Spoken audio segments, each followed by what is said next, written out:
یہ بخاری شریف حدیث نمبر 5707 ہے اور باب ہے الجزام۔ اور جو بہت بڑے سکالر ہمارے اہل سنت والجماعت کے بڑے بڑے سکالر اس حدیث کو پڑھ کے اس کا پہلا لفظ پڑھ کے کہتے ہیں کہ لا ادوا، بیماری متعدی نہیں ہوتی۔ تو میں تو کسی اس قسم کے کرونا کے مریض کو اپنے بازوؤں میں لے کے خانہ کعبے کے ساتھ چکر کٹواؤں گا، میں دیکھوں گا کہ یہ بیماری مجھے لگتی ہے کہ نہیں لگتی۔ یہ حدیث پڑھ کے یہی جو میں نے آپ کے سامنے پڑھی ہے، لیکن افسوس کہ اس کا پہلا جملہ پڑھا جاتا ہے، اسی حدیث کا آخری جملہ نہیں پڑھا جاتا۔ حضور نبی کریم نے ارشاد فرمایا، میں حدیث پاک پڑھنے لگا ہوں، وقال عفان حدثنا سلیم بن حیان حدثنا سعید بن مینا قال سمعت ابا ہریرہ یقول قال رسول اللہ صلی اللہ علیہ وسلم لا عدوى ولا طیرۃ ولا حامۃ ولا سفر۔ حضور نبی کریم صلی اللہ علیہ وسلم نے فرمایا کوئی مرض متعدی نہیں ہوتا، اور نہ کوئی بدشگونی ہے، نہ الو کی نحوست ہے، اور نہ ماہ سفر کی نحوست ہے۔ یہ جملہ آگے آپ نے فرمایا وَفَرَّ مِنَ الْمَجْزُومِ كَمَا تَفِرُّ مِنَ الْأَسَدِ، کوڑ زدہ بیمار سے ایسے بھاگو جیسے شیر سے بھاگتے ہو۔ اب کیا پتہ چلا؟ پتہ یہ چلا کہ اس حدیث کا جو پہلا لفظ ہے لا عدویٰ، کوئی بیماری متعدی نہیں ہوتی، اس میں حضور نبی کریم فرما رہے ہیں کہ کوئی بیماری بذات خود متعدی ہونے کی حیثیت نہیں رکھتی۔ یعنی ایک ہے بالفرض اگر خدا نخواستہ مجھے ہے تو مجھ سے نکل کے آپ وہاں بیٹھے آپ کی طرف چلی جائے، از خود متعدی ہونے کی صلاحیت نہیں رکھتی۔ پہلے لفظ میں حضور نے یہ فرمایا، اور دوسرے میں کیا فرمایا؟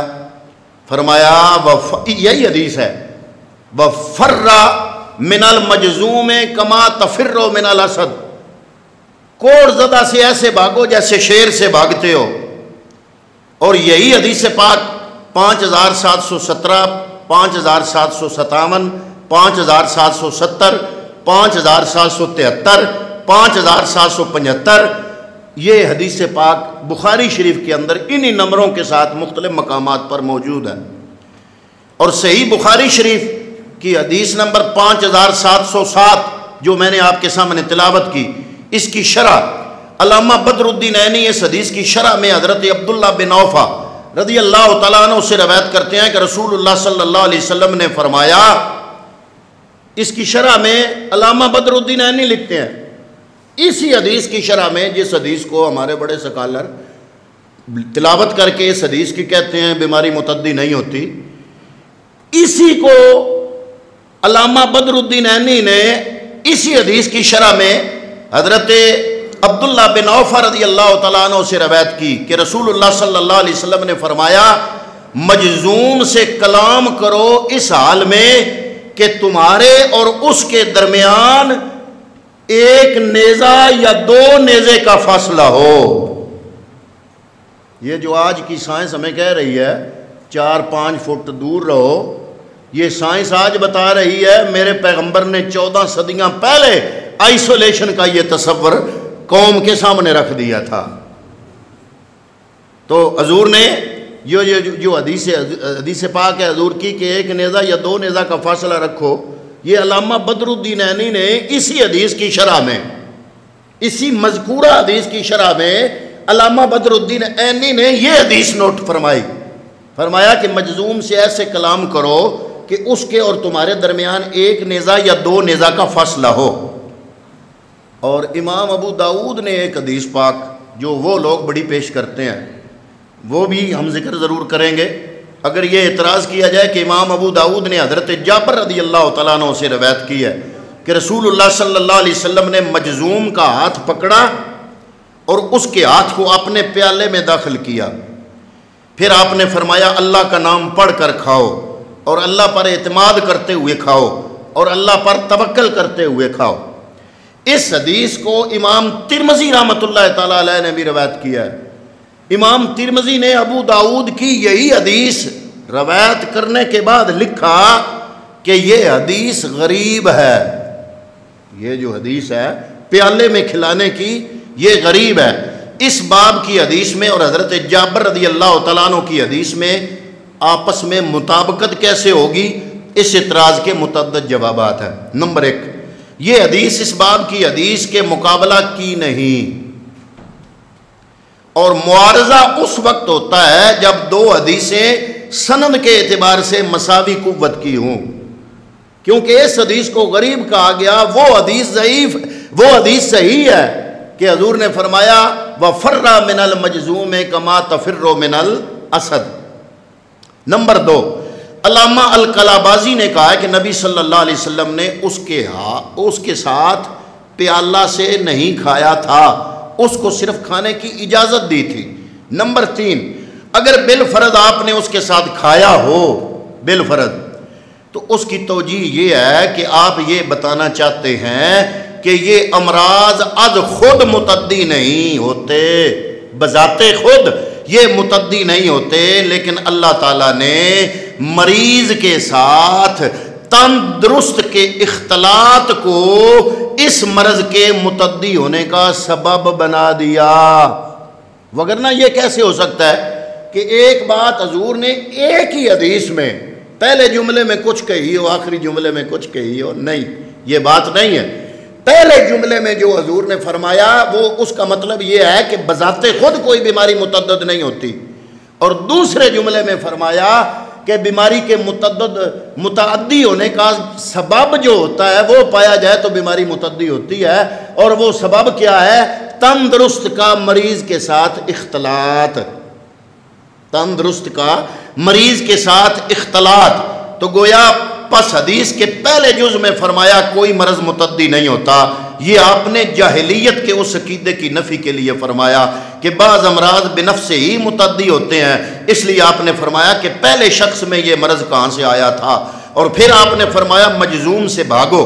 یہ اس لیے فرمایا کہ اللہ تعالیٰ نے مجزوم کے ساتھ تندرست کے اختلاط کو اس مرض کے متعدی ہونے کا سبب بنا دیا ہے، اس لیے آپ نے مریض کے ساتھ تندرست کے اختلاط کو منع فرمایا تاکہ اس کے اندر بھی وہ مرض پیدا نہ ہو جائے، اگرچہ اس مرض کا پیدا ہونا اللہ تعالیٰ کے فعل سے ہے، اور تندرست کا مریض کے ساتھ اختلاط اس کے لیے مؤثر نہیں ہے۔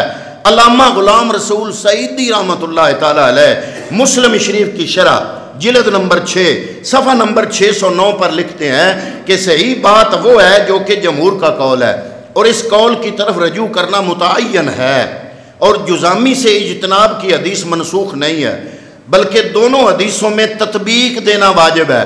ایک قول یہ ہے کہ جزامی سے اجتناب کرنے اور اس سے بھاگنے کا حکم استحباب اور احتیاط پر محمول ہے، یعنی حضور نے کوئی فرض نہیں بنایا بلکہ استحبابی مسئلہ رکھا کہ بہتر یہ ہے کہ تم مجزوم سے دور رہو، استحباب اور احتیاط پر محمول ہے، یہ حکم وجوبی نہیں۔ اور جزامی کے ساتھ کھانا بیان جواز کے لیے، وہ جو کھایا آپ نے وہ جواز ہے۔ اب جواز یہ تو نہیں کہتا کہ سر پر عمل کرو، جواز ہے۔ اور اگلی بات، قاضی عیاض نے کہا کہ جزامی سے اجتناب اور اس سے بھاگنے کے حکم میں دلیل یہ ہے۔ قاضی عیاض مالکی رحمۃ اللہ تعالیٰ علیہ آپ دلیل دے رہے ہیں، آپ فرما رہے ہیں کہ جزامی سے اجتناب اور اس سے بھاگنے کے حکم میں دلیل یہ ہے کہ اگر کسی عورت کا شوہر جزام میں مبتلا ہو جائے تو اس کو نکاح فسخ کرنے کا اختیار ہے، یہ شرعی مسئلہ ہے، اور اس شرعی مسئلے کو قاضی عیاض نے دلیل بنایا۔ نیز آپ نے فرمایا جزامی کو مسجد میں جانے سے منع کیا جائے۔ یہ وائرس کے مختلف نام ہوتے ہیں نا، اس وقت نام نہیں تھے، آج نام بن گئے کہ یہ کرونا ہے، یہ فلاں ہے، یہ فلاں ہے۔ یہ جزام بھی ایک وائرس ہی ہے، تو فرمایا کہ جزامی کو مسجد میں جانے سے منع کیا جائے۔ اور لوگوں کے ساتھ اختلاط سے روکا جائے گا۔ اگر کسی بستی کے مشترکہ پانی سے جزامی بھی پانی لیتے ہوں تو اگر ان کے لیے الگ پانی کا انتظام ہو سکتا ہو تو وہ الگ پانی کا انتظام کیا جائے گا۔ یہ صدیاں پہلے تحقیق ہو چکی ہے، علماء نے بیان کر دیا ہے۔ شرح صحیح مسلم شریف جلد نمبر 6 صفحہ نمبر 609۔ اسی طرح مسلم شریف، یہ تو تھی بخاری شریف، مسلم شریف میں باب اجتناب المجزوم و نحوہ، باب کا نام ہی یہ ہے کہ مجزومی سے اجتناب کرنے کا باب۔ مسلم شریف کتاب سیاستہ میں سے ہے، اور باب کا نام کیا ہے؟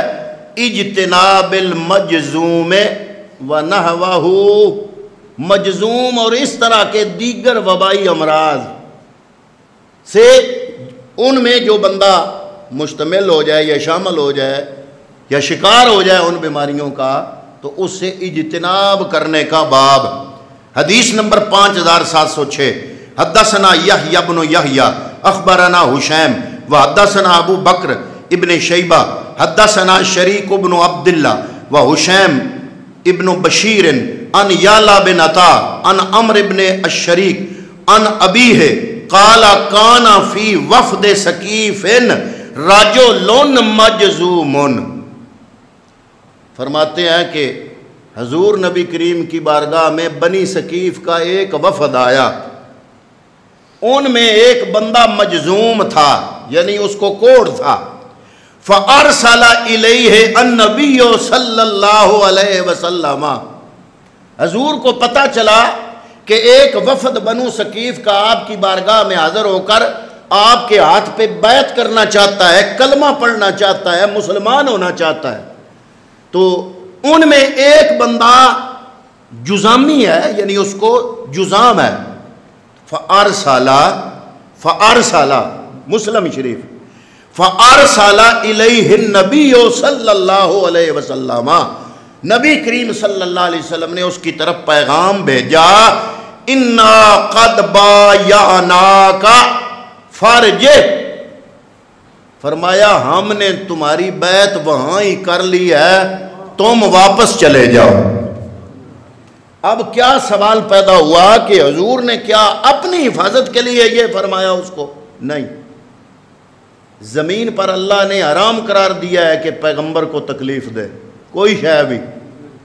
یہ حضور نے کیوں فرمایا؟ اس لیے کہ مسجد نبوی میں حضور کے پاس ہر وقت صحابہ کا مجمع لگا رہتا تھا، کوئی آ رہا ہے کوئی جا رہا ہے، ایسے میں وہ جزامی بھی مسجد میں آ جاتا تو اس سے دوسرے لوگوں کو بیماری لگنے کا خطرہ تھا، تو پیغمبر اسلام نے آئسولیشن کا تصور پیش کیا، کرنطینیہ کا تصور انہوں نے پیش کیا کہ تم نہ آؤ، میں نے تمہاری بیعت وہاں ہی کر لیا ہے، تمہارا مسلمان ہونا قبول بھی کر لیا ہے، پیغام بھیجا۔ مسلم شریف کی حدیث پاک ہے، فرمایا میں نے تمہیں بیعت کر لیا ہے، فرجے تم لوٹ جاؤ۔ نمبر 4، اگر ایک روایت میں ہے کہ حضور صلی اللہ علیہ وآلہ وسلم نے جزامی کے ساتھ کھانا کھایا، اگر آپ کی وہ روایت صحیح بھی مان لی جائے، وہ غریب روایت ہے لیکن مان لو صحیح ہے ایک منٹ کے لیے، تو آپ نے اس کے ساتھ کھانا کھایا، تو یہ آقا علیہ السلام کی اپنی ذاتی حالت پر ہے، اس کو حدیث تقریری کہتے ہیں۔ اور وَفَرَّ مِنَ الْمَجْزُومِ كَمَا تَفِرُّ مِنَ الْأَسَدِ، یہ آپ کا بول کر قول ہے، آپ کا حکم ہے۔ جب حدیث تقریری حدیث قولی کے مقابلے میں آ جائے تو حدیث تقریری ہے حضور کا ذاتی فعل، اور حدیث قولی ہے حضور کا بول کر حکم دینا۔ ذاتی فعل ہے کہ آپ نے کھانا کھایا، اور قولی حکم ہے کہ وَفَرَّ مِنَ الْمَجْزُومِ كَمَا تَفِرُّ مِنَ الْأَسَدِ، کہ مجزوم سے بھاگو جیسے شیر سے بھاگتے ہو۔ تو جب حکمی اور قولی حدیث یعنی آپ کا حکم ہوگا تو پھر اس پر عمل ہوگا۔ اسی طرح مسلم شریف باب ہے کتاب السلام، حدیث نمبر 5668، بخاری شریف کتاب طب، حدیث نمبر 5729، حضرت عبداللہ بن عباس رضی اللہ تعالی عنہما آپ کی روایت ہے، آپ فرماتے ہیں کہ حضور کا زمانہ گزر گیا، پھر صدیق اکبر کا دور آیا، پھر عمر فاروق کا دور آیا۔ حضرت عمر فاروق کے دور میں آپ نے لشکر بھیجا ملک شام کی طرف۔ جب لشکر اسلامی سعودیہ کا سارا فاصلہ طے کر کے ملک شام کے بارڈر پر سرخ کے مقام پر پہنچا تو آپ کو اطلاع ملی کہ ملک شام میں طاعون پھیل چکا ہے۔ وہ اور وائرس تھا، یہ اور وائرس ہے، طاعون پھیل چکا ہے۔ حضرت عمر فاروق نے حکم فرمایا کہ جو اولین مہاجرین ہیں نا صحابہ، کبار بزرگ صحابہ، ان کو میرے پاس لاؤ، میں مشورہ کرنا چاہتا ہوں۔ خیمے لگے ہوئے تھے نا، لشکر نے پڑاؤ ڈالا ہوا تھا سرک کے مقام پر، تو ان صحابہ کو لایا گیا۔ آدھے لوگوں نے کہا کہ جاؤ ملک شام کی طرف، چھوڑو یہ طاعون، کوئی مسئلہ نہیں۔ آدھے نے کہا کہ نہیں، واپس ہونا چاہیے۔ آپ نے فرمایا تم اپنے اپنے خیموں میں چلے جاؤ، اور جو انصار صحابہ ہیں نا، انصار کبار صحابہ، ان کو بلاؤ۔ ان کو بلایا گیا تو آدھے نے وہ مشورہ دیا، آدھے نے یہ مشورہ دیا۔ فرمایا تم بھی خیموں میں چلے جاؤ، وہ لوگ بلاؤ جو فتح مکہ سے پہلے مسلمان ہوئے۔ اب فتح مکہ سے جو پہلے مسلمان ہوئے ان کو بلایا گیا، ان سے مشورہ لیا گیا۔ حضرت امیر المومنین فاروق اعظم مشورہ لینے والے ہیں، آج کا مولوی نہیں ہے، آج کا سکالر نہیں ہے، فاروق اعظم ہے، صحابہ سے مشورہ لے رہے ہیں۔ تو ان سب صحابہ نے عرض کیا کہ اے امیر المومنین، ہماری تو رائے یہی ہے کہ پورے لشکر کو وبا کے علاقے میں نہ جھونکو، ان کو واپس مدینے لے جاؤ۔ حضرت عمر فاروق نے حکم دیا میں صبح کوچ کرنے لگا ہوں، واپس سارا لشکر کوچ کرے۔ حضرت ابو عبیدہ بن جراح جو ملک شام کی سرحد پر جو لشکر تھا، اس لشکر کے سپہ سالار تھے، وہ بولے، انہوں نے کہا آپ اللہ کی تقدیر سے بھاگنا چاہتے ہیں؟ حضرت عمر فاروق نے فرمایا کوئی اور بندہ یہ جملہ بولتا تو میں ہضم بھی کر لیتا، یہ مجھے توقع نہیں تھی کہ تم یہ بات کرو گے، کیونکہ آپ کبار صحابہ میں سے تھے۔ اب حضرت عمر فاروق نے ان سے پوچھا اگر تم اونٹ چرا رہے ہو اور وادی کا ایک کنارہ سرسبز ہو، دوسرا کنارہ خشک ہو، تو اونٹ کس کنارے پر چراؤ گے؟ تو انہوں نے عرض کیا جناب سرسبز کنارے پر ہی چراؤں گا۔ فرمایا کیوں؟ خشک کنارے کی طرف تقدیر نہیں ہے، تقدیر سے بھاگو گے کیوں؟ عرض کیا ادھر بھی تقدیر ہے، ادھر بھی تقدیر ہے، اپنی طرف تو کوشش کروں گا نا کہ اونٹوں کو سرسبز کنارے کی طرف لے جاؤں۔ تو حضرت عمر فاروق نے فرمایا ایک تقدیر سے دوسری تقدیر کی طرف جا رہا ہوں، ادھر بھی تقدیر ہے ادھر بھی تقدیر ہے، میں ایک تقدیر سے دوسری تقدیر کی طرف کوچ کر رہا ہوں، بھاگ نہیں رہا۔ ابھی یہ جملہ بول رہے تھے تو حضرت عبد الرحمن ابن عوف کھڑے ہو گئے۔ انہوں نے عرض کیا حضور میرے پاس اس عنوان پر ایک حدیث ہے، اگر اجازت ہو تو پیش کروں؟ حضرت امیر المومنین فاروق اعظم نے فرمایا پیش کرو۔ حضرت عبد الرحمن ابن عوف حدیث پاک پیش کرتے ہیں کہ میرے سامنے حضور نے فرمایا جس علاقے میں وبا پھیلی ہوئی ہو اس علاقے میں نہ جاؤ، اور اگر اس علاقے میں تم ہو تو جتنے تک وبا ختم نہ ہو جائے وہاں سے تم نکلو نہ۔ تو حضرت عمر فاروق نے اللہ کا شکر ادا کیا کہ یا اللہ تیرا شکر ہے میرا یہ فیصلہ بھی پیغمبر کی کے مزاج کے خلاف نہیں تھا بلکہ پیغمبر کے مزاج کے عین مطابق تھا۔ نتیجہ کیا نکلا حضرات محترم؟ میں نے اتنی محنت کیوں کی کہ یہ پھیل رہا ہے، بہت زیادہ احتیاط کرو۔ احتیاط نہ کرنا اسلام نہیں ہے، احتیاط کرنا اسلام ہے۔ ماسک پہن کے مسجد میں آیا کرو، میں نے تو بولنا ہوتا ہے تو اس لیے میں، وگرنہ عام حالات میں ماسک پہن کے نکلتا ہوں۔ تو ماسک پہنو، مسجدوں سے نہیں پھیلا، مسجدوں میں تو قدرتی سینیٹائزر میرے پیغمبر نے 14 صدیاں پہلے جو ہمیں سینیٹائزر دے دیا نا وضو کا، اس سے ختم ہو جاتا ہے۔ تو عام مارکیٹوں سے پھیلا، عام بازاروں میں جاؤ، دکانوں میں جاؤ، رش کی جگہ پہ جاؤ تو لوگوں سے سلام زیادہ نہ لو۔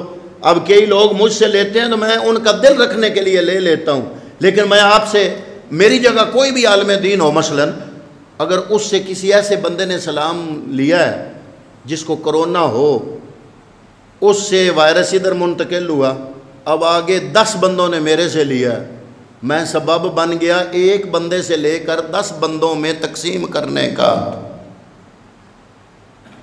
تو زبان سے قرآن کہتا ہے افش السلام، اس کا تعلق زبان سے ہے، سلام پھیلاؤ، زبان سے کہو السلام علیکم ورحمۃ اللہ وبرکاتہ، آپ کو 30 نیکیاں مل جائیں گی۔